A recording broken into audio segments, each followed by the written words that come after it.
안녕하십니까. 조갑제TV 시청자 여러분, 저는 조갑제닷컴의 조세별입니다. 오늘은 2019년 6월 21일 저녁 6시를 가리키고 있습니다.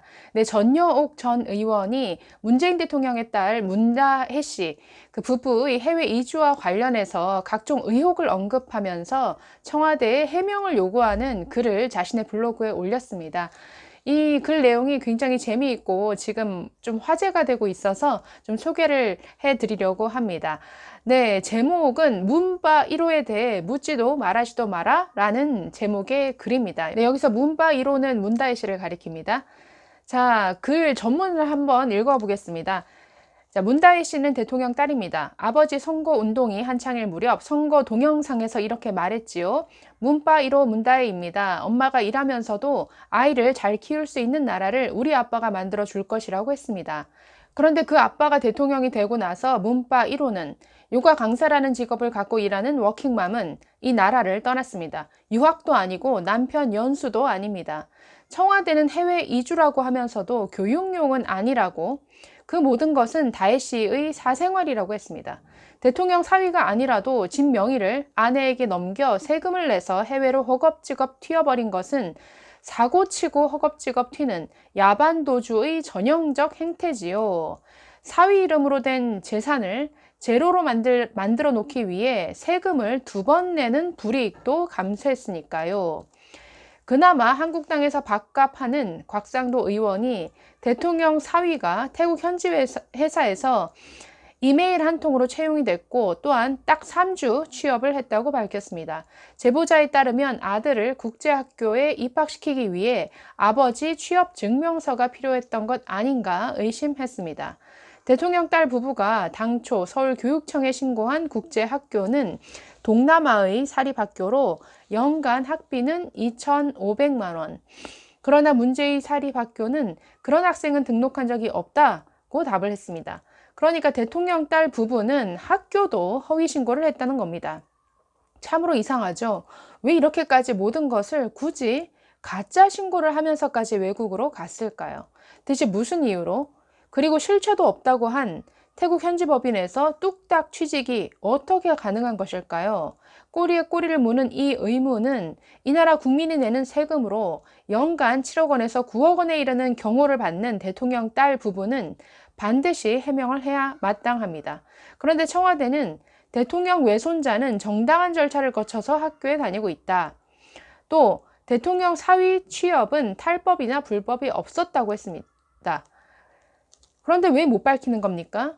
국민은 대통령 외손자가 학교를 다니고 안 다니고를 물은 게 아닙니다. 왜 허위 신고까지 하고 외국으로 서둘러 떠났는가 하는 점입니다. 취업에 불법이나 탈법이 없었다며 어떤 공식적 절차를 거쳐 공정한 취직을 했는지, 문재인 대통령이 허구헌날 강조했던 과정은 공정하게, 결과는 정의롭게에 맞게 되느냐를 밝혀야만 합니다. 고민정 대변인은 대통령 손자가 다니는 학교까지 공개하려는 악의적 행태를 중단할 것을 요구한다고 으름장을 놓았습니다. 이것이 왜 악의적 행태인가요? 숨긴 측이 허위 신고를 한 사람이 악의적 행태 아닙니까? 외국에서도 대통령 가족이 어느 학교를 다니는가는 전혀 사생활이 아닙니다. 클린턴 대통령 부부가 공교육을 부르짖었다가 딸 첼시를 사립학교로 보냈을 때 미국 언론은 그들의 이중성과 위선을 비판했습니다. 첼시가 사립학교 간 것을 온 미국 국민이 다 알았습니다. 무조건 믿어라, 아니면 말고, 이 오만하고도 초라한 청와대의 변명, 여기에 문바 1호, 문다혜 해외 이주의 진실이 그대로 드러나는 것입니다. 네, 이런 글입니다. 사실 문다혜 씨 관련한 의혹은 지금 이상한 부분이 한두 구석이 아니죠. 우선은 대통령의 딸이 해외 이주를 갔다라는 것 자체가 국민들로서는 참 받아들이기 힘든, 참 굉장히 이상하게 다가오는 부분이죠. 그리고 해외 이주로 하기 전에 부부간에 이렇게 집을 사고 파는 이러한 명의를 넘겨주는 이런 행위가 일어난 것도 굉장히 일반적이지 않습니다. 또 외손자가 동남아 학교, 사립학교에 다닌다라고 신고를 했는데 이것 자체도 지금 보면 허위 신고로 밝혀졌다라는 것이죠. 그렇기 때문에 이 부분, 뭔가 이 전반적인 과정에서 좀 이상하다, 이상한 게 한두 군데가 아니다. 그리고 지금 그 대통령의 사위가 근무하는 이 회사에게도 뭔가 정부 자금이 지원된 것으로 또 보도가 되고 있는데, 자, 이런 전반적인 모든 부분에 있어서 뭔가 허위 신고, 허위 취업, 위장 취업 이런 것들이 너무나 많다라는 거죠. 그렇다면 이렇게 문제 제기가 있는 것은 너무나 당연한 것이죠. 또 야당으로서 이런 의혹에 대해서 밝혀달라라고 당연히 요구할 수 있는 겁니다. 네, 그런데 이 청와대 고민정 대변인은 이러한 야당의 정당한 이러한 해명 요구를 마치 아주 어린 외손자, 아이의 사생활을 파헤치려는 아주 불순한 시도인 것처럼 이렇게 몰아갔죠. 그래서 여기서 언급한 것처럼 악의적 행태를 중단해 달라라고 이렇게 요구를 했습니다. 네, 악의적 행태가 아니죠. 당연히 우리가 국민이 알아야 되는 정당한 해명 요구입니다. 여기에 충실하게 답할 의무가 있습니다.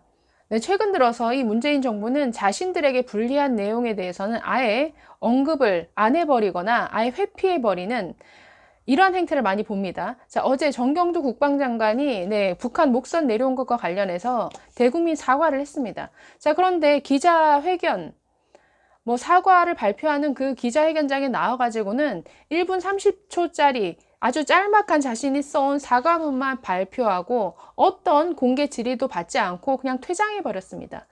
네, 그 이전 지난 12일에는 법무부의 박상기 법무부 장관이 기자회견을 예견을 했었습니다. 네, 과거사 진상조사위원회 활동 종료와 관련해서 대국민 보고를 하겠다라고 기자회견을 했습니다. 자, 그런데 기자들을 다 불러놓고 기자회견 1시간 전에 문자를 보냅니다. 그래서 이번 기자회견에서는 어떤 추가적인 공개 질의를 받지 않겠다, 즉 질문을 받지 않겠다라고 해버리죠. 그래서 해당 기자들이 다 보이콧을 해버렸습니다. 그럼에도 불구하고 박상기 법무장관은 그냥 나홀로 기자회견을 했습니다. 텅 빈 기자회견장에서 자기가 써온 이러한 내용만 읽고 들어가 버렸습니다.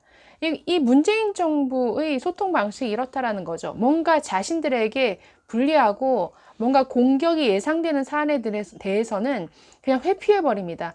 더 나아가서는 그런 것에 대해서 질문하지 마, 알려고 하지 마, 자꾸 문제 제기하면 고소하겠어, 고발하겠어, 이런 식으로 나온다라는 거죠.